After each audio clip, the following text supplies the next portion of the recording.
অসমখনত ইমানবোৰ অপৰাধজনকমূলক কাম হৈ আছে, সেইবোৰ বাৰু এই চৰকাৰখনে গম নাপায় নে চকু গম পায়, চকু মুদা কুলিৰ নিচিনাকৈ চকুকেইটা মুদি থাকে।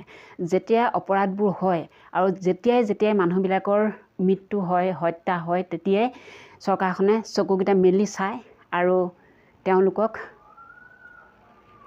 গ্ৰেপ্তাৰ কৰিবলৈ সক্ষম হয়। আচলতে আগতে সকলো কথাই গম পায়, গম নোপোৱাকৈ নাথাকে। কাৰণ কৰ কাটলবিলাক তেওঁলোকে লৈ থাকিব লাগে, যে কৰ কাটলবোৰ তেওঁলোকে পাই থাকিব লাগিব, যে সেই পইচাবিলাকৰ যিবিলাক অবৈধ কাম হৈ থাকে, সেই অবৈধ কামবিলাকৰ পৰাই তেওঁলোকে যিখিনি পইচা পায় তেওঁলোকৰ বেংকত সেইবোৰ থ'ব লাগিব, যে তেওঁলোক কোটিপতি আৰবপতি হ'ব লাগিব, যে সেইবাবে চাগে তেওঁলোকে গম নোপোৱাৰ ভেকচন ধৰি থাকে, মানে চকু মুদি থকা কুলিটোৰ নিচিনাকৈ থাকে। যেতিয়া বহাগ মাহ আহে, চ'ত সোমায়, তেতিয়া কুলি ওলাই আহে চকুকেইটা মেলি কু কৰি নতুন বছৰৰ জাননী দিয়ে। আৰু ঠিক তেনেদৰে অপৰাধবিলাক যেতিয়া হয়, যেতিয়া মানুহৰ মৃত্যু হয়, তেতিয়া কি কৰে, চকুকেইটা মেল খাই যায় আৰু তেতিয়াই সেই অপৰাধীবিলাকক গ্ৰেপ্তাৰ কৰিবলৈ সক্ষম হয় আমাৰ এই চৰকাৰখনে। নমস্কাৰ বন্ধু বান্ধৱীসকলক স্বাগতম জনাইছোঁ মোৰ অন্য এটা ভিডিঅ'লৈ। আজি ভিডিঅ'টোত কেইটামান সঁচাকৈ কথা ক'বলৈ আহিছোঁ। কিছুমান ভিডিঅ' চালে সঁচাকৈ দুখ লাগে। যিখিনি পৰিয়াল এতিয়া বৰ্তমান বহুত দুখত, তেওঁলোক প্ৰতি ঘৰতে কান্দোনৰ ৰোল উঠিছে। তেওঁলোকে চিঞৰি আজি কান্দিবলগীয়া হৈছে কিহৰ কাৰণে? হয়তো যদি অসমত ডাঙৰ ডাঙৰ কোম্পানী থাকিলেহেঁতেন, তেতিয়া এনেবোৰ কাৰ্য নহ'লহেঁতেন। এইকাৰণে এই কথাকেইটা কৈছোঁ।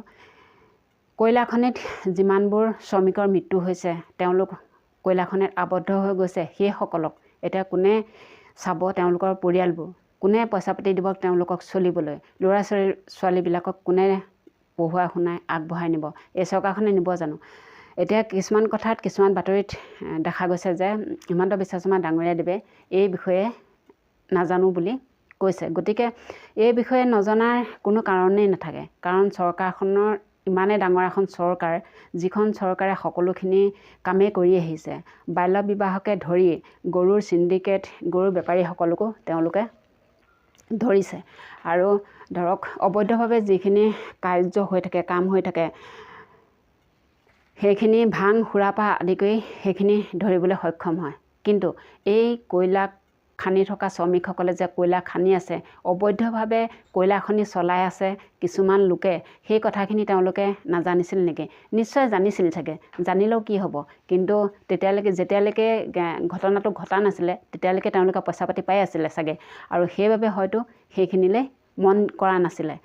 এতিয়া শ্ৰমিকসকল আবদ্ধ হৈ গ'ল, তেওঁলোকৰ তাত কয়লা খনিতে মৃত্যু হৈছে। গতিকে এতিয়াতো সকলো মানুহে সেইখিনি কথা গম পাই গ'ল।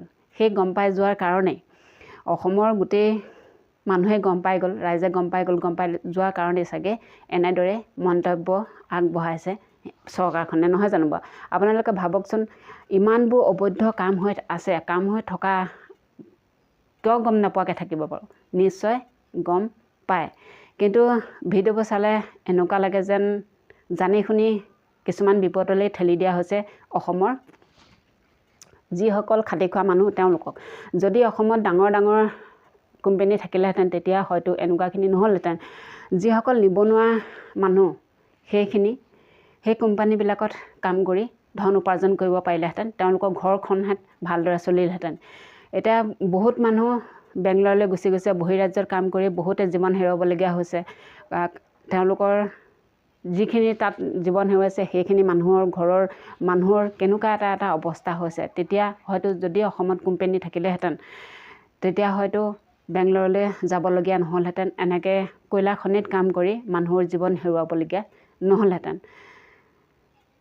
এই কথাকেইটা এইকাৰণে কৈছোঁ, বাতৰিবোৰ চাইছিলোঁ। বাতৰিবোৰ চাওঁতে দুখ লাগিছে। এজনী ছোৱালীয়ে, সৰু ছোৱালীয়ে ঘৰত দেউতাকক বিচাৰি চিঞৰি বাগৰি কান্দিছে। তেনেহ'লে চাওক, সেইবোৰ ভিডিঅ'ত জানো দেখিলে দুখ নালাগে? নিশ্চয় দুআষাৰ আপোনাৰো ক'বলৈ মন যাব, নহয় জানো বাৰু? মোৰ কথাবোৰ যদি কোৱাত ভুল হৈছে ক্ষমা কৰিব। জনাই নজনাই মাজেৰে আপোনালোকলৈ কিছুমান কথা আগবঢ়ালোঁ। আজিলৈ আহিলোঁ, ধন্যবাদ।